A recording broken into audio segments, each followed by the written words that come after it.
Hi, everyone. Jesus says in John chapter 10, verse 10, I am come that they may have life and that they may have it more abundantly. Welcome to another episode of the Life More Abundantly show, where we share personal testimonies and cover various topics designed to point the viewer to the more abundant life found in Jesus Christ. Before we introduce our topic and our guest speaker for tonight, we do have the following announcements. I'm available for in-person worship services in the state of Alabama and virtual services worldwide.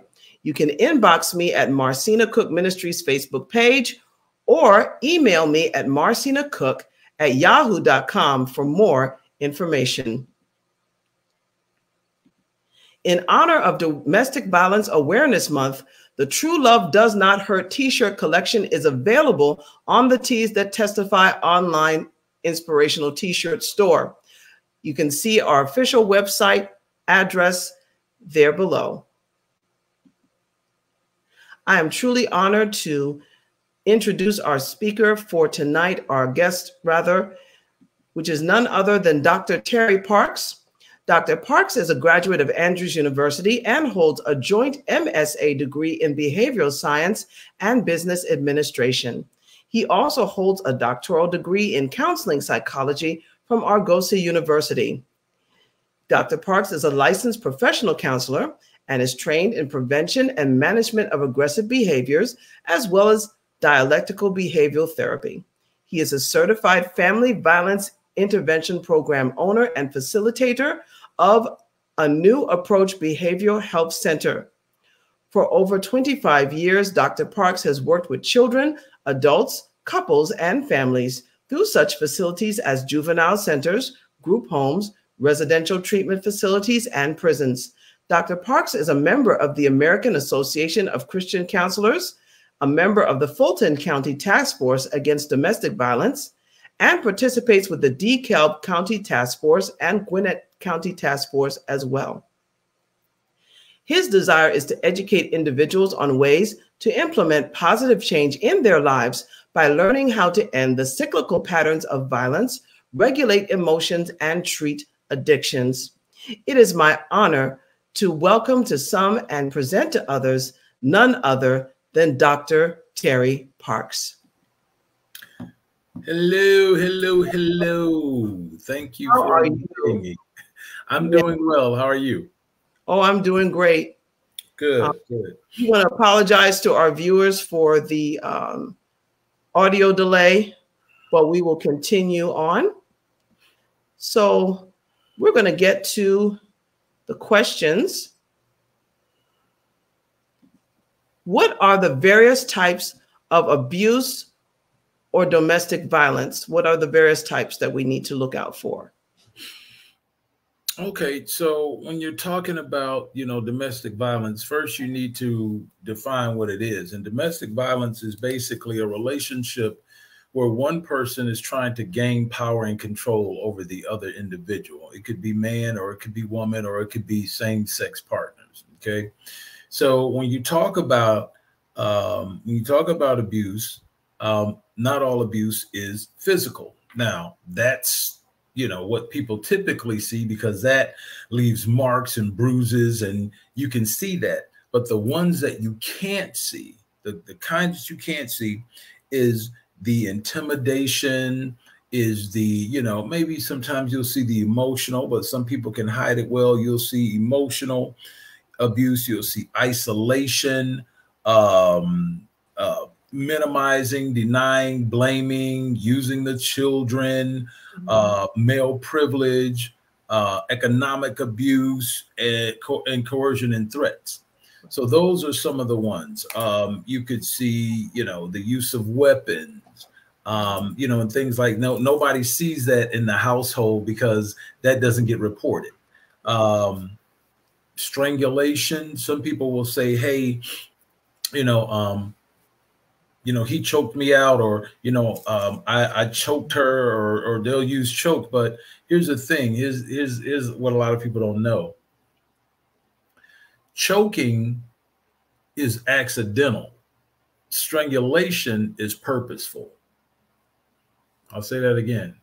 Choking is accidental. Strangulation is purposeful. Mm. So in other words, I cannot, if I don't know, if I'm eating, I don't know, some beans or something, I don't know. Those beans cannot strangle me. Mm. Choke on them. Mm. And I see.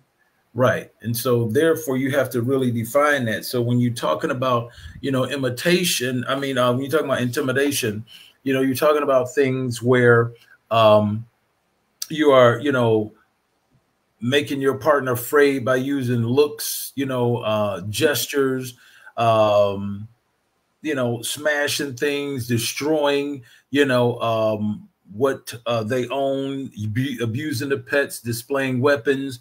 When we're talking about emotional abuse, you're talking about putting your partner down, making them feel, bad about themselves, calling them names. And what I'm referring to here is like the power and control model. So I'm actually looking, on that now.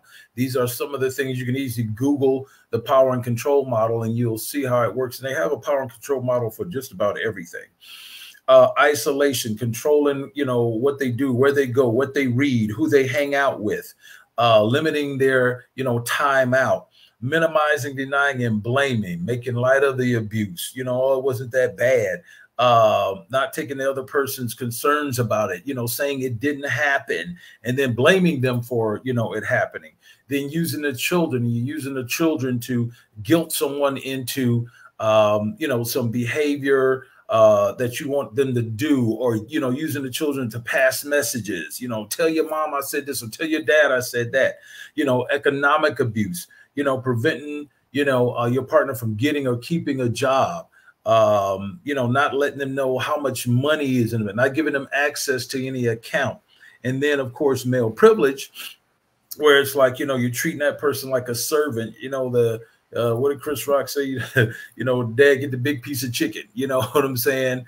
Or it's like, I'm the master of this castle, or whatever the case. And then you're defining men and women's roles. And then there's coercion and threats. When you're, making threats to carry out something that you said you're going to do, if you don't do this, if this house isn't clean when I come home, I'm going to kill you. I'm going to, hey, I got those, what do you call them? I got those brass knuckles or whatever in there on the bathroom, and you put them there, and so she'll see them, so she'll always know, that this could happen. When you're threatening to leave or commit suicide, or you're going to hurt somebody or harm somebody. Those are the different types, of abuse what we're talking about. And then there's sexual. Okay, there's sexual abuse. A lot of men, Marcine, especially in my domestic violence classes, a lot of them don't know that you can rape your wife. Have mercy. Yeah, there was a thing back in the day called marital rape. Okay. And so it was acceptable. And so, when the guys tell me now, well, if my wife tell me no, I'm just going to take it. And I said, okay, if she decides to call the police, that's rape, and you will be charged with that. And they didn't think that could happen. And then there's one that I like to add. I also like to add religion to the types of abuse. Okay. The book that we use in the church is basically a book that's patriarchal. Okay. It's patriarchal. Some of your faith leaders have taken that book to basically keep women underfoot. Okay. There is when you're talking about, biblical, what does it say? Wives, submit to your husbands, and guys will stop right there. But it also says, husbands, love your wives as Christ loved the church and died for it and gave his life for it. Okay. And they never want to go that far with it. They just stop right there. Yes. And people in the church have always used, scripture to prove a point, but they never read the whole chapter and kind of just pull out a piece of it and they throw it at you. And so a lot of times the Bible, which is a patriarchal book, of course, you know, when you look at the time that it was written, you know, that's you know how it's used. And then, you know, women can't be pastors, women can't do this in the church, you know, and that kind of thing. And so that gets tossed around a lot. And so those are the different types of, you know, abuse that, you know, are out there.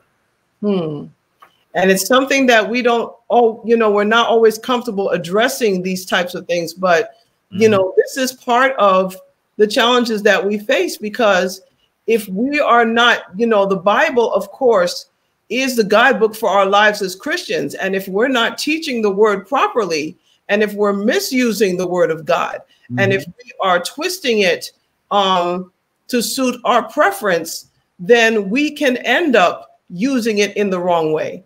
And that's really a serious problem. God doesn't want his word to be used to abuse. Right.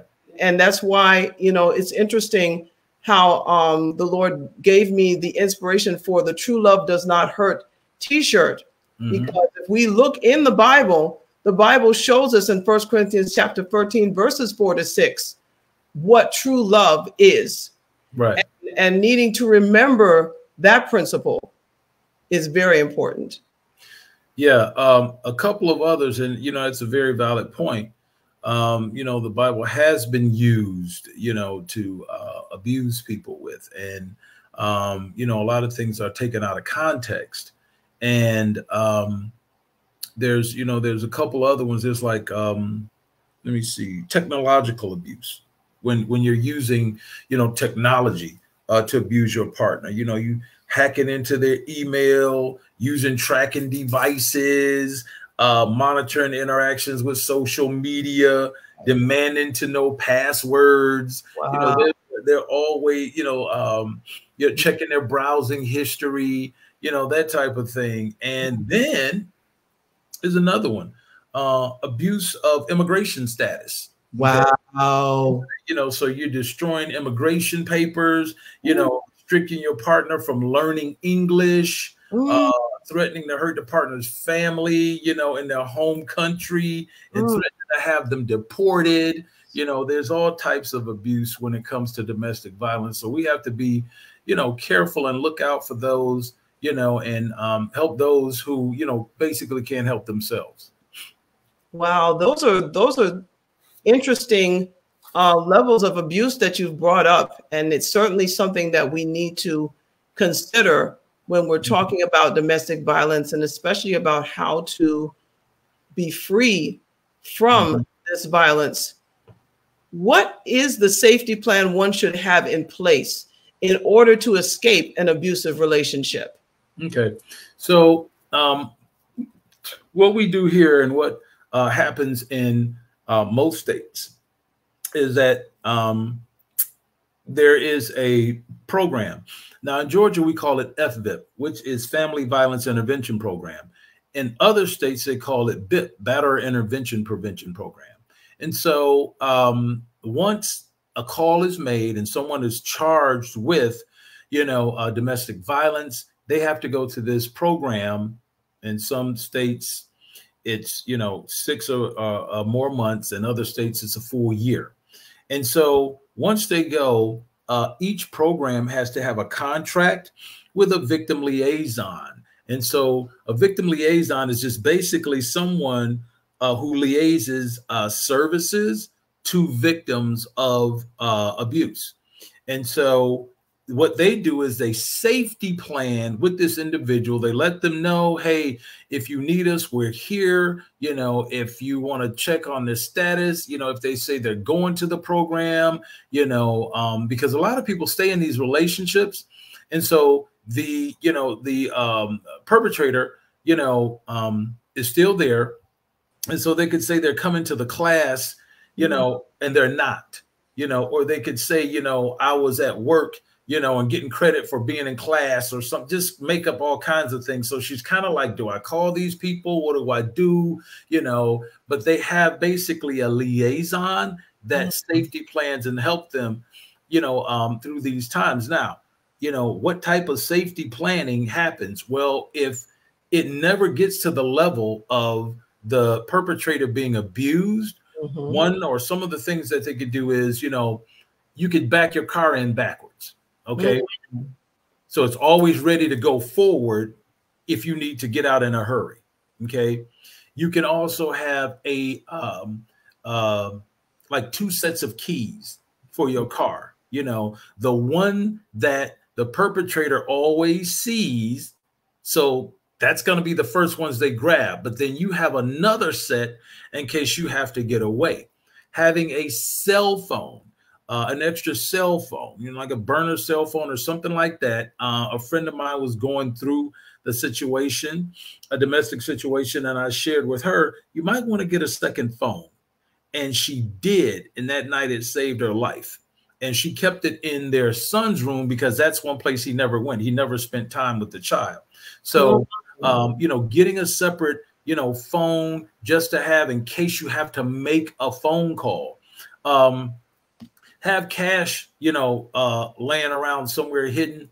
Cash is still good, even though people use, you know, all types of, you know, electric money or whatever the case may be.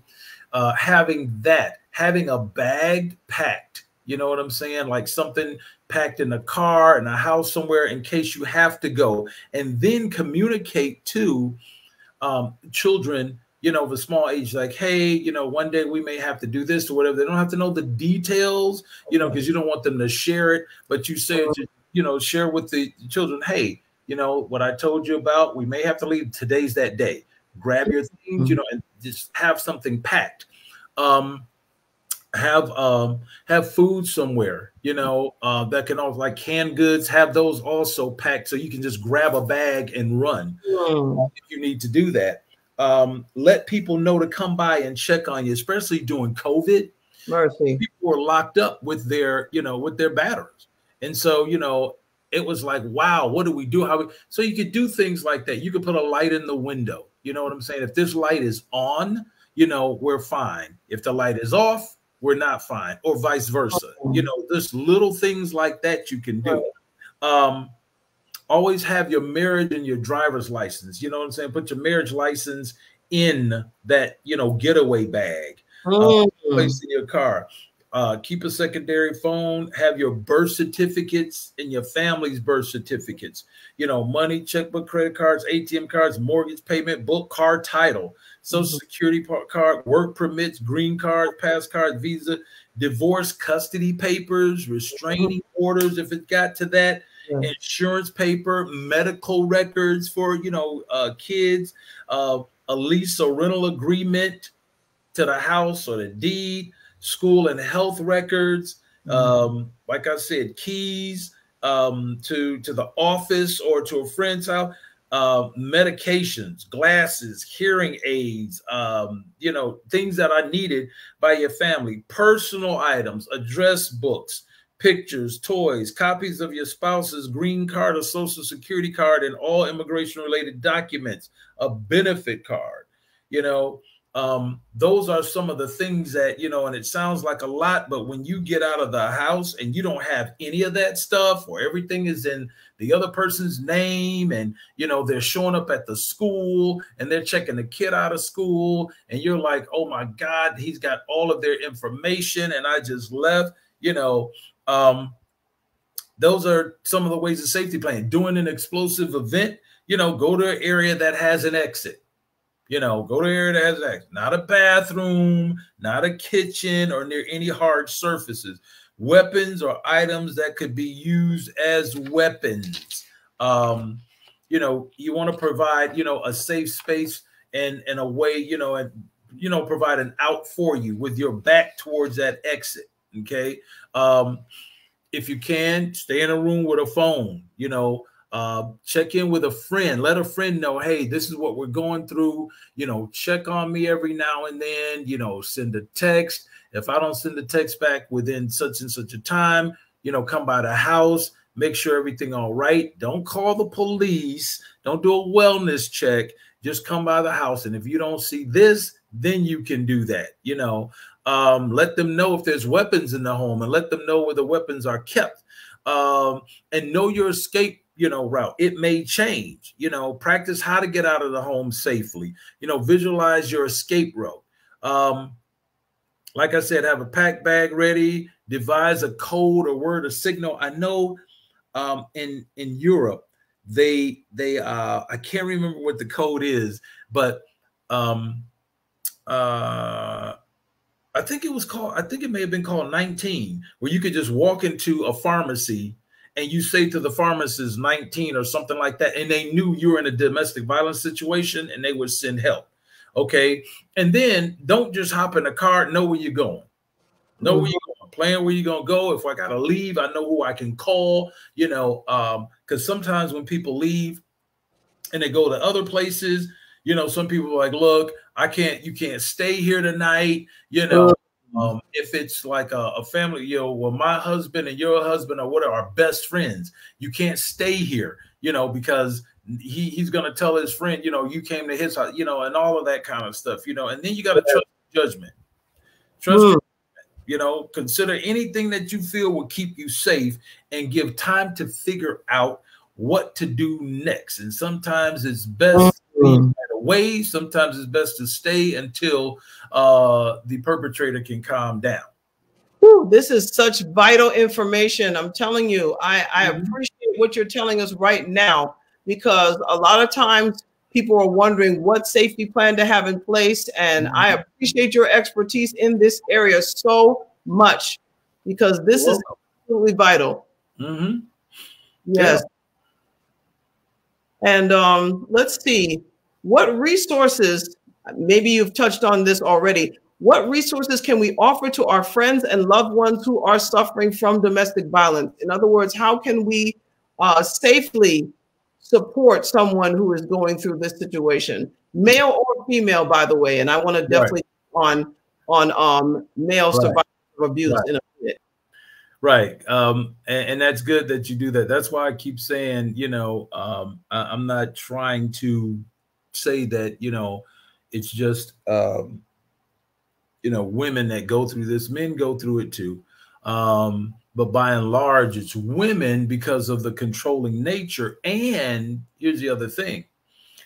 A lot of men don't report domestic violence. They don't report domestic violence. They're just like, oh, it's embarrassing. I don't want anybody to know what's going on. I don't want anybody to know my wife is beating me up or whatever the case may be. So they keep silent about it. So, if we could gather, data on how many men are in abusive relationships but don't report it, I think that number would be much higher, because now they say, well, they basically do the research based on calls too. You see what I'm saying? So if nobody's calling, then your data is kind of skewed. So you got some plus or minus there. Okay. So what can you do? Number one, you can believe them. Okay. Believe what your friend is talking about. Take them seriously. You got to make time for them. Not, look, I don't have time to talk about this. Y'all need to work y'all problems out. I got my own problems, whatever the case may be. You got to make time for somebody who's in an abusive relationship, and then listen to them without judging. Okay. Listen to them without judging. I always ask people, in therapy or whatever I'm doing at the time, I will always ask them, why don't we judge? And of course, people will give the answer, well, we can't judge because, God told us not to judge, judge not lest ye be judged. And I said, okay, that's one reason. However, I tell people not to judge because judgments block goals. They block vision. They block what you're trying to get accomplished. So if you're judging this person, okay, if you're judging this person, well, what did you do? What did you do to cause this? Then it's going to block your goal, or going to block the goal of trying to help them get out of the situation or help them find a solution to the situation. Okay. Start a conversation with them. Just like, hey, you know what? You seem kind of like, down, depressed. And, I noticed when you've had, several bruises, or there's been you had your right arm broken, a couple of months ago. Now your left arm is broken. Tell me what's going on. You know, are you okay at home? Start that, you know, that conversation. Look for warning signs, you know, emotional and behavioral or physical abuse, like we mentioned earlier. And then validate their feelings. Valid means to what? Valid means to make true. I think a lot of times if people were to validate folks' feelings, a lot of problems would be solved. How do you validate? And there's 6 levels of validation that I won't go into tonight, but just validating and be, you know, with them there in the moment and saying, you know what, you can, you know, a level 1 validation is unbiased listening. You're just listening to them. Okay. Making no judgment, listening without judgment. And then it could be a situation where it's like, you know what, I understand, you know, how you feel because I've noticed that. You see what I'm saying? This has been going on with you. The things that I mentioned earlier, I noticed that you've been coming in here and you're not your usual self. Or I noticed, you know, I understand that something is going on because I see the bruises and I see you're always injured. Or, you know, another level of validation. I understand how you feel based on, I understand how you feel because guess what? That happened to me too. And I went through those things. So I'm here for you. I'm listening to you. Okay. And then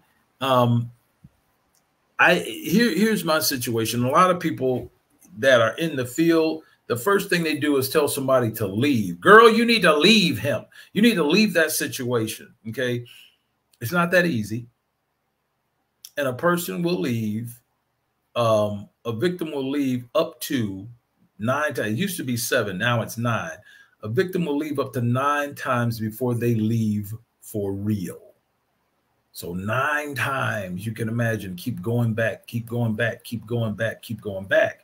And what people don't understand is I never tell anyone to leave and I never tell anyone to stay. Okay. I always say you need to do what you need to do to keep you and those children safe or to keep yourself safe. And I provide resources. Hey, reach out to these people, reach out to these people, reach out to this group of people, reach out, whatever, because guess what? If she's going to go back possibly 9 times, me telling her in her first 4 times ain't working. Because a lot of times they go back, and we didn't discuss this, but it was in my dissertation. You know, the number 1 reason that folks, you know, or mine was on women because I made it specific. So the number 1 reason why women stay is fear. Okay, that's the number 1 reason. It's fear. Fear of the unknown. Fear of, you know, fear of being in the relationship. You know, you think things like, I don't have a job, or he's the sole breadwinner, or, you know, he makes more and he pays for everything in here, you know, and if I leave, you know, I'm not going to be able, if he goes to jail, he's going to lose his job. Then what's going to happen? You know, how are we going to afford this lifestyle?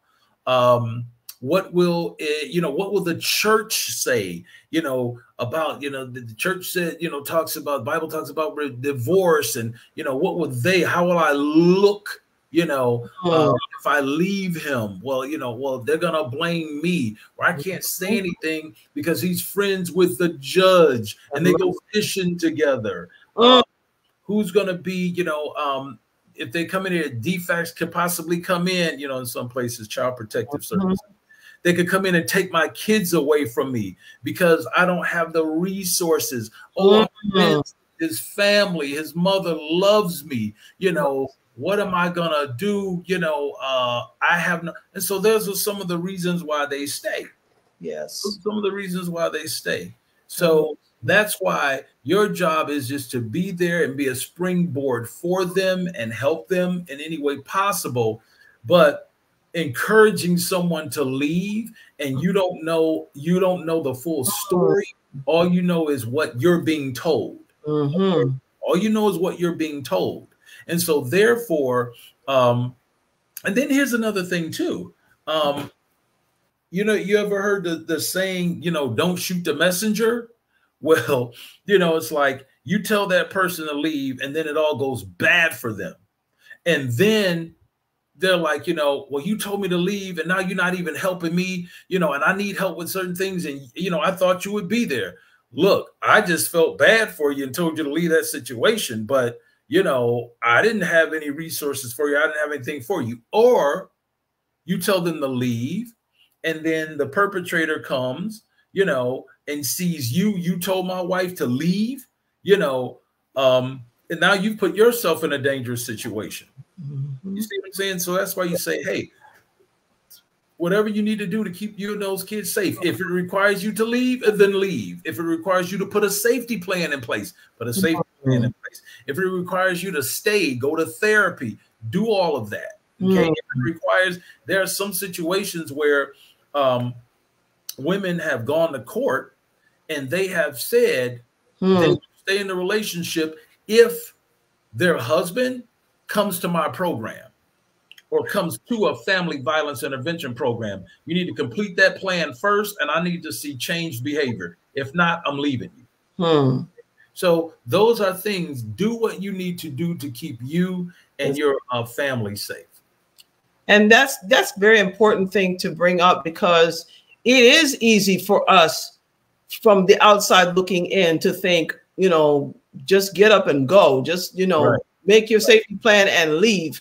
And it's very easy for us to say, but if we're not in that situation, we really don't understand how fearful it is for them. Yeah.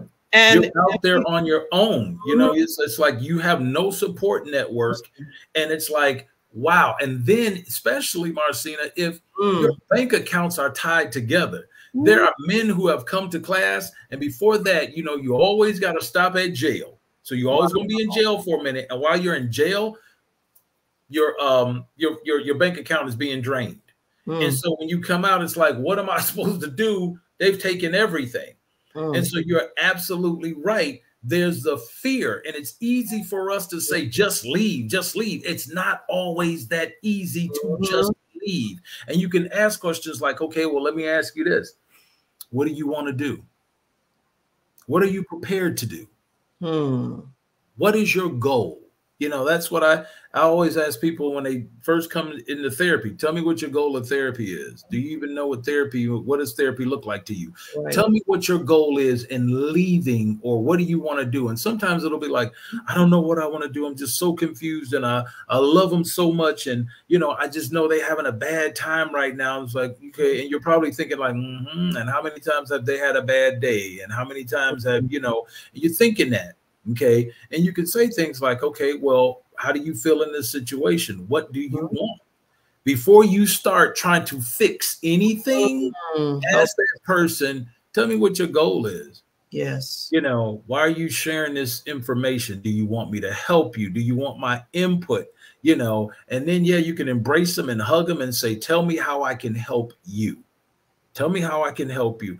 Not, you know, because I know plenty of women who've left their situation, moved in with the person, okay, that they were, that was in their corner, and it ended up they fell out.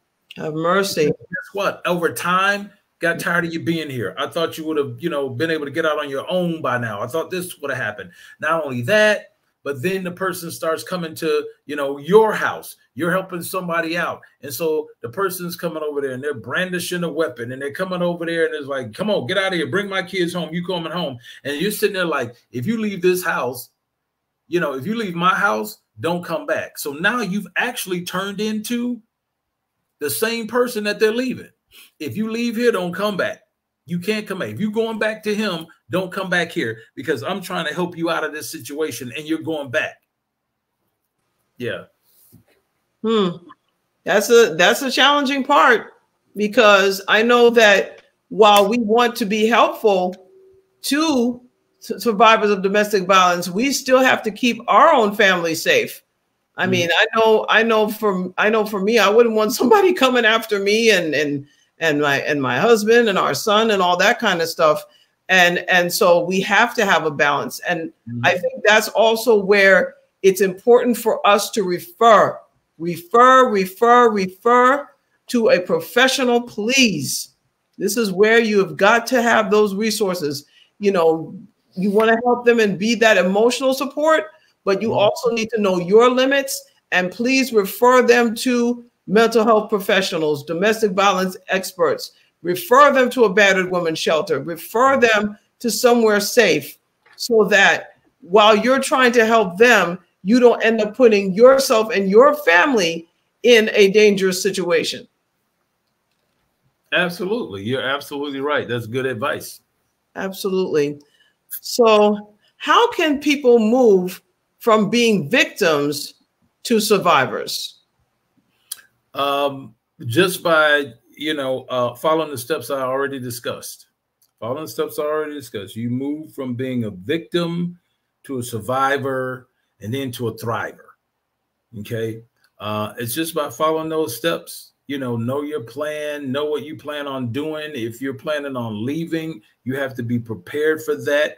You have to know what it's going to entail. A lot of times, people will leave abusive situations, and then like the first time they leave or the second, it's like there are no resources for them. They don't know how to get in contact with folks. And they're just like, there's nothing out here. I might as well stay there.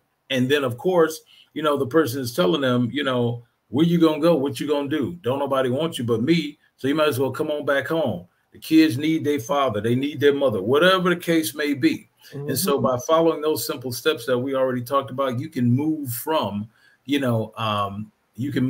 being a victim to a survivor. Yes. And that is important for us to think about the psychological aspect of, it's not just physically leaving. It's also dealing with the emotional leaving. That is going to take somewhat longer than the physical removal, because now you're trying to figure out, there's sometimes the self-blame of how on earth did I get myself in this situation? I thought I was smarter than that. I thought I was more educated than that. How in the world did I get myself into this?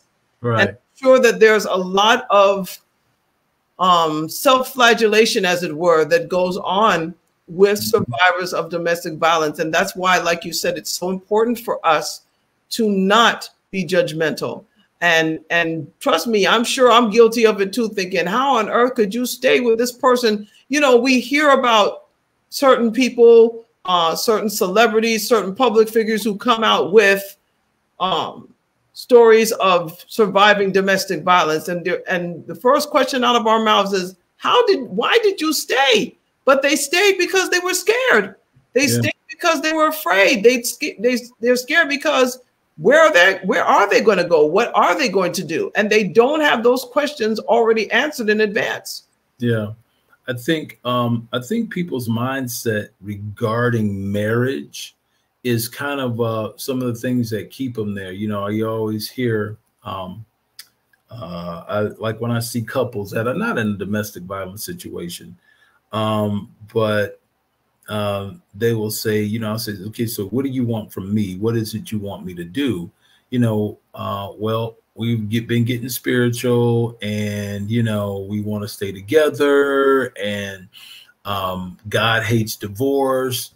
And I'll say, okay, all right, God hates divorce, but what is it we want to keep the family together, and, the Bible says what God put together, let no man put asunder. And I'll say, oh, okay, great. And then I will say this. So tell me, how do you know God put you together? Mercy. How do you know God put you together? Is it because you got married in a church? Is it because you got pregnant before you got married? Wow. Is it because tell me. And this was, I remember one couple I saw, and their situation was like, it was horrible from jump. And I'm like, so God put this together. Have mercy. And that's what I was thinking, but I didn't judge them. I just went ahead and I did therapy with them like I would anybody else. But you got to know, is God bringing you this? Would God bring you this? Right. How did you get to, some people say, well, I didn't notice it. I didn't notice something. listen, you may not know, but if you date somebody long enough, certain behaviors they cannot hide themselves. That's it. Oh, well, I noticed from the beginning he was a little controlling, but, you know, he was a man. And I thought that was, and then it turned into something horrible. Well, you know, I just thought she was a little bit, you know, selfish or whatever the case may be. But, you know, it turns into narcissistic behavior, you know, personality.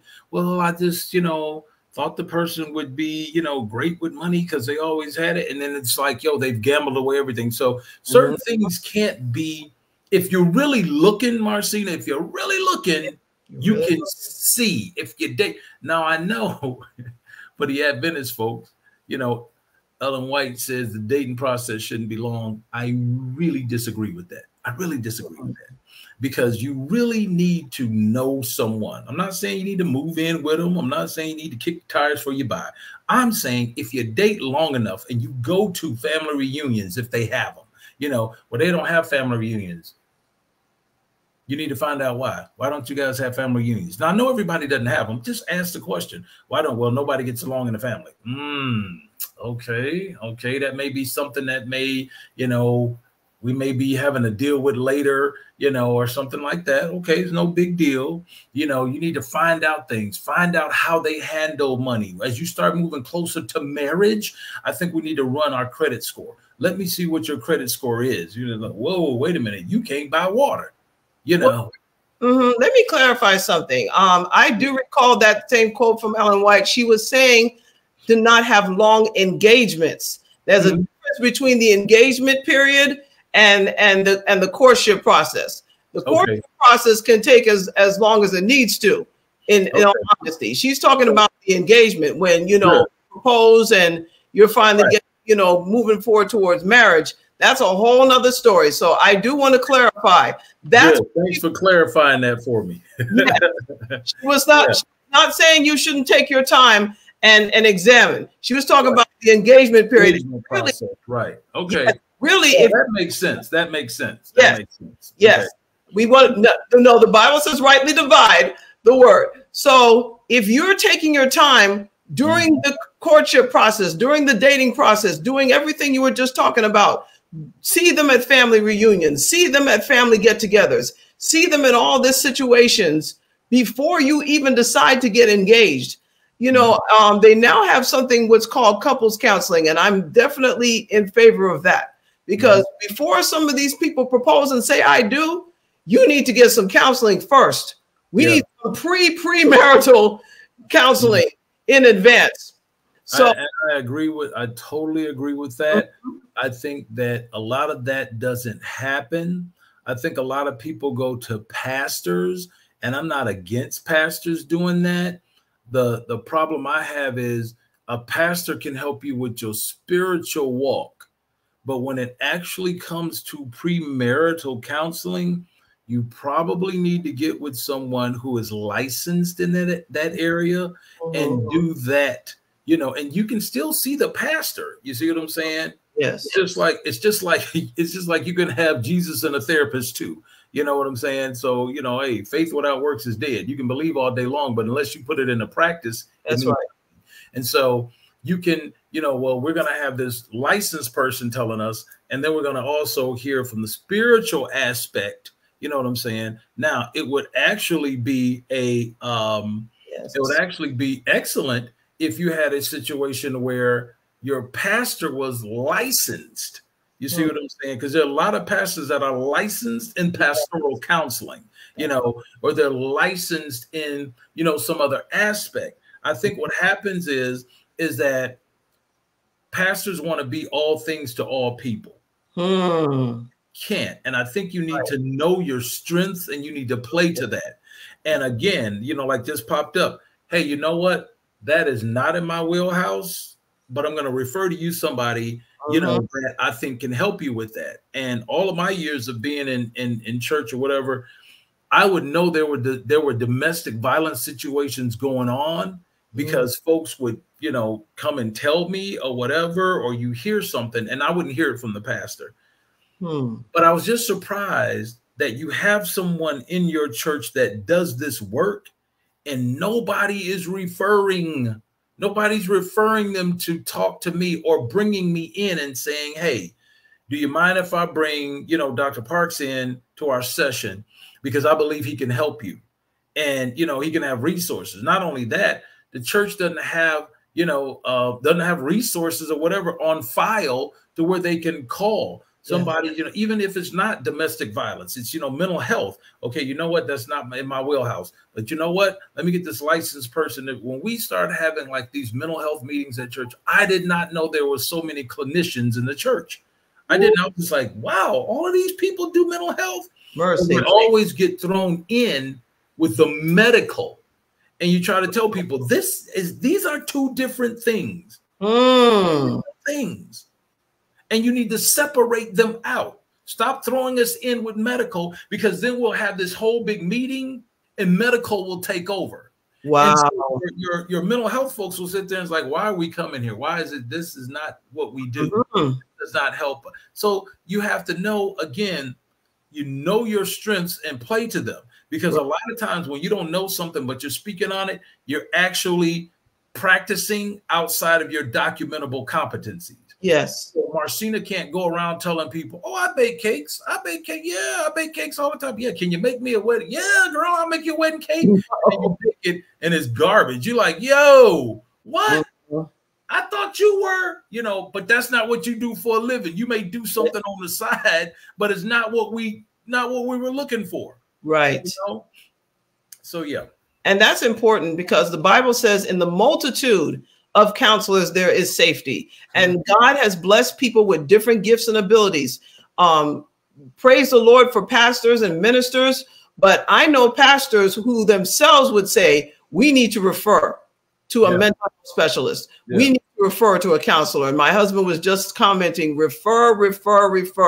And we are firm believers in that, in our home, in our family. There are situations where people have come to me and they've had domestic violence situations, and they've gone to a pastor, and the pastor has said, all I can do is pray for you. Didn't refer, but all I can do is pray for you. One said, you need to learn to be more submissive. And she was already being beaten. Hey, we just gonna come in and wipe the slate clean. It was like, wait, what's the meeting? You're 30 minutes late, and you say that, or it's like, yo, you come in and you talk sports with the husband for 30 minutes, and then you want to start. So these guys, and again, they may be excellent pastors, but they're horrible counselors, and it's like, you're not a therapist. You are not trained in this. Yes. Hey, get you a book and find out, number one, who you got in the church. And then, of course, a lot of people don't get help because they don't want the church in a lot of people don't come to me, even though they know what I do. Why? Because they think that, I'm going to put their business out there in the street. I'm bound by confidentiality. That's it. I'm bound by confidentiality. Why would I risk my license to talk about what's going on in your household? That's right. It's important, but it's not that important to me to be talking in the church about your business. Yes, indeed. And here's the last question that I have. Can abusers ever change? Is there ever a time when the abused can give them a second chance? Under what circumstances, if any? In other words, what's the criteria that should be set up in place so that, once again, we're maintaining the safety of all involved? Well, studies show that the programs like we have, like I run, the family violence intervention program, or batterer intervention programs in other states, that they can be successful in reducing violence, but progress doesn't happen overnight. I have 6 months, 24 weeks to try to educate someone about the ills of what they did about domestic violence. Okay. That doesn't mean that someone's going to change. They may modify, adapt, and adjust and not do it again because of what they've gone through. But when you're talking about change, they have to be ready and willing. That person has to be ready and willing. And I can't stress that enough, to admit you know, be accountable for what they did, and then be committed to making those changes. That takes time. Yes. It takes time, because a lot of times you come to, I didn't do nothing. I didn't do nothing. I didn't do nothing. That's all you hear. And I always say to the guys, okay, so when you come here, I always say to them, I really don't care what you did. I said, now that may sound insensitive to you, but I don't care. Okay, I care that someone may have gotten hurt, but I really don't care what you did, because now my job is not to determine whether you're guilty or innocent. We're not going to retry your case in my class. What I'm going to do is educate you on what happened. Because when they ask, I say, okay, so what does the paperwork say they did? Because if I say, like, okay, what did you do? They'll be like, hey, I ain't do nothing. All right, so what does the paperwork say? What were you charged with? I was charged with simple battery. I was charged with, you know, criminal trespass. I was charged with, you know, preventing a 911 call. I was charged with cruelty to children. I was charged. I would say, okay, so all of this stuff happens and you say you didn't do nothing. Okay. Okay. So you didn't do anything. But I will say this, the paperwork does not mean that you are guilty of what the paperwork says. Okay. When everybody comes in the program, Marcina, they have to turn in a police report.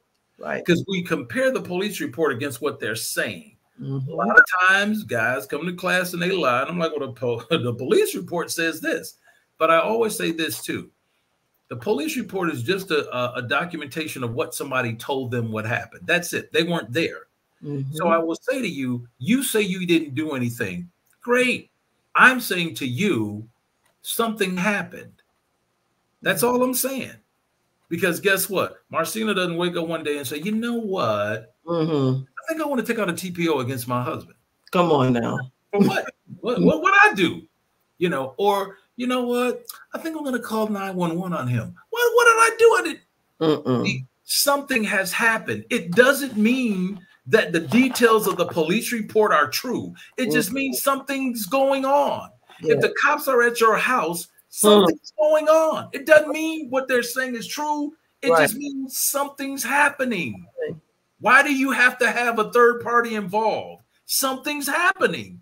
Somebody felt unsafe. I need to go, especially if you're taking out a temporary protective order. If you go through all of that to go downtown, to go to the family division and fill out all that paperwork, something definitely is going on. Something definitely is going on, you know? Yeah. And that's so important, you know, to bring up, because otherwise you would get bogged down in, I didn't do this and that. And really the purpose is, there's a problem. Even if you may not have been guilty of whatever this temporary restraining order says, something's wrong. Something is wrong for police to be called to your house. And it's you or the other person. Something's wrong and we've got to fix it. Yeah. And here's another thing too, Marcina.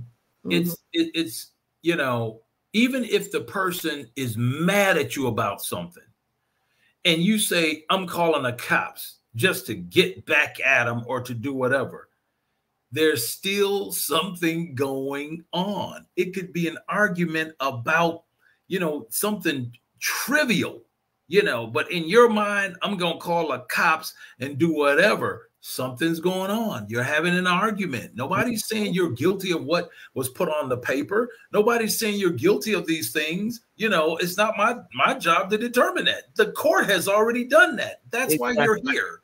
That's why you're here. So let's go ahead and get educated. Yes. Because that's what this is. It is not therapy. See, therapy would suggest you are born with it. Interesting. Education means you what? Learned it. And so now you have to unlearn this behavior. Some people say, hey, once an abuser, once a batter, always a batter. There are no second chances or whatever the case may be. I know plenty of relationships where it got out of hand and those people are still together. They regretted doing it. It was just like, this is like, you know, I didn't know what to do. I felt I was losing control. She wouldn't listen to me. I put my hands on her and I regret it. Yes, we still live together. We're doing, you know, everybody doesn't leave. I think continue. And here's the thing. You're not even labeled a batterer if it's your first time.